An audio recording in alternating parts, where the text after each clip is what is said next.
Ciao everyone, this video is a little bit different but still around food, communities and cooking. Last week I posted something where I invited anybody to post photos of their own food that they cook. Could be a recipe from my channel, or could be your own recipe, or indeed a recipe from somebody else's channel.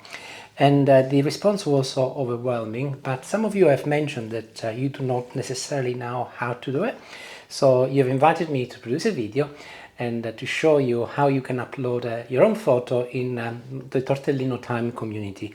And also, of course, you can upload photos onto any other cooking channel. It doesn't have to be my own channel. So I'm going to very quickly show you how you can take a photo, the best way to take a photo so that you give your food as much justice as possible.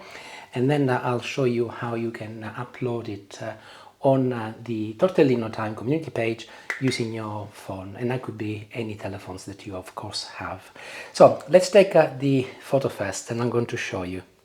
These are some cauliflower leaves which I have picked from the garden, and I finished cooking them about an hour ago. The video will have gone live yesterday, and generally I place a community post about a recipe a day to 3 after the video has gone live, and the purpose is very much to share the photo once again in case people will have missed it from the original video. And the purpose is very much that to build the community I was talking to you about.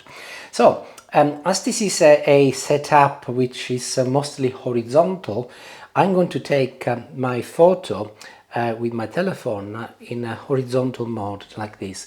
But if it was, for example, a bowl of pasta or something which is in a single dish, I would recommend that you place your phone vertically so that you have got a better visibility of what you're actually taking a photo of. So the best way to do this is to hold your telephone at an angle of 45 degrees, approximately move it about 40 to 50 centimeters away from the food. Here you can see that everything is fitting in. If I just wanted the food alone, I would do this. But in this particular case, I think it's nice to have the full display of all of the other ingredients. And take a photo. Off I go. Photo is taken. I'll just take a couple just in case. And I'll take also one like this while I'm at it, in case I change my mind, but unlikely. There you go. And I've got 3 photos now. So that is the extent of the skill required to take a photo. I'm going to show you now step by step on how you can upload this on the community page on YouTube. So now that we've got the photos on the telephone, let's see how to upload them on YouTube. But before we do that, I want to share a very important thing that can be frustrating if you find out at the end, as you need to give permission to YouTube to be able to access the photos on your telephone. And it is quite simple, so I'll show you that first. So I will be using an iPhone, it's my telephone, but in the description and in the comment, I will also give you a little link so that you can print those instructions as well. And I'll give you them for Android telephones as well. So you will be familiar with this presentation if you've got an iPhone. The first thing to do is to go into settings. Let's see what to do to give YouTube permission. So let's click on settings, and you will be familiar with this presentation. And if you scroll at the very end of the screen, you will find something which it says apps. Let's click on that. And immediately I am presented with all of the applications that I have loaded on my telephone. YouTube is going to be at the end because these are all very helpfully listed in alphabetical order. So if I start scrolling down until I go to the very end, and you will see that YouTube will be there alongside YouTube Studio. Do not worry, you are unlikely to have YouTube Studio. That is there because I'm a content creator. So YouTube is what you need.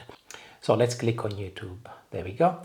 And immediately you can see that this is what we are allowing YouTube to access. Photos, you can see that at the moment there is a none against photos. That means that YouTube has got access to no photos at all on my telephone. If I click on it, you will be presented with these options, and I've got none, limited access and full access. My telephone has got at the moment 67 photos and 39 videos. I could click on that, but that means that potentially YouTube will have access to all of my videos and photos. It's not a big deal because I still control it, but I don't think it's necessary for what we're doing here. So I'll click cancel on that, and I will select the second option, limited access, and that will give me the opportunity to select the photos that I want YouTube to potentially access. And this is really straightforward. These are the photos that I've taken earlier, so all I need to do is just to select it, and you will see that there is a little white tick at the bottom right hand corner, and that means that has been selected. So I will select all 4 photos plus these 3 as well, which are the photos of the cauliflower when it was in the garden, so that I can show you later. If, however, I want to deselect one of the photos because maybe I clicked on this by mistake, I will just click it again, and you can see that the little tick disappears. And all I have to do now is to just click on this little tick here at the top right hand corner, and I've got now given YouTube access to 7 items which I've selected. And that is pretty much all you have to do. If I can then go back, and you can see that that has changed to limited access. Now, one important point, because if you want to re-upload new photos another time, you will only have access to those photos. So what you need to do, future date, if you want to, you need to go back in here, and you will see that that is selected automatically. But if you want to pick on new photos and you click on that, it can be quite frustrating because nothing happens. So as a tip, you will need to click on none, and then you need to click on this again, and it will present you with the selections once again, and then you can deselect the ones that you didn't want and select new photos, and do exactly the same. But let's reselect this, and away you go. So now we are ready to move on to YouTube. So this is specifically for the iPhone, but once you enter the YouTube application, you will see that the instructions are almost identical regardless what type of phone you're using. So let's go on to YouTube next, and here it is. I'll just click and open it, and you will be familiar with this screen, and it presents you with unsurprisingly food related videos in my case. So let's go on to the Tortellino page. So at the bottom of your telephone, you will find that there is a subscription icon here. I'll click on that, and it will give you a list of all of the channels you are subscribed to.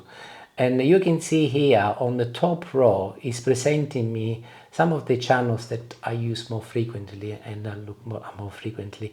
If you want to list them all, you can click on all over here, and the list is represented to you. And I think this is now in alphabetical order. So as I want to look at Tortellino, I click on Tortellino, and it will go into my channel. Now, here is very straightforward. You are going to be uploading your photo on my community page. So you want to click on community. So you click on community, and you are presented with this screen, the Tortellino community page. And the presentation is not that different to anything else that you might have uploaded, for example, on YouTube or Instagram or TikTok. Can you see that there is some text which says what's on your mind? Just click on that, and it will give you a blank presentation, and what's on your mind is repeated on the top here. So the moment I tap it, the little keyboard will come up. You can see that it is. And I'll start writing my text. I'll start with something like ciao everyone. I'll just type the rest and then I'll read it to you. Okay, here is the full post. Ciao everyone, today I cooked with cauliflower leaves, something many people normally throw away. It made me curious. Have you ever cooked with parts of vegetables that are often discarded, like cauliflower leaves, broccoli leaves, beet greens or something similar? If you have, I would genuinely love to hear about it. And if you would like to, please feel free to share a post of your dish here on the community page. Real food from real kitchens all around the world. If you'd like to see the full video, here is the link, and that is the YouTube link. Obviously, my post is slightly different, but that is pretty much it, what I'll be saying in this particular post. So, next job is to attach a photo of the food that I cooked. And if you look at the bottom of the screen, depending on the presentation of your telephone, also if you're using an iPad, it's likely to be really similar to this. Can you see this little picture here? That is an icon that represents a photo. So I'm going to click on that, and immediately, because I've given YouTube access to a few photos in my library, I got a selection of some photos, and you can recognize some of them, of course. So I think I'll go for this one here, the middle one, and you can see that the number 1 is attached to it. If I want to, I can actually put another one in there, but not necessary because they are the same photo. However, I think I'll pick this one as well. So I'm going to be selecting two photos. One is the cooked dish, and one is the plant, the cauliflower leaves when they were in the plant. And all I need to do now is to click on next, and there it is. It's giving me a photo of my picture, and if I want to, I can move it, I can leave it as it is. I think like this is pretty much good, and I can do the same with the second photo. I can move it if I want to, but I think it's central, so I don't need to mess about with it. Then I click on next, and there it is. It's telling me what I've done. Once again, I got an option to review my post. This will be the main photo. This is the second photo. You don't have to have a second photo. I think you go up to 10 photos if you wanted to.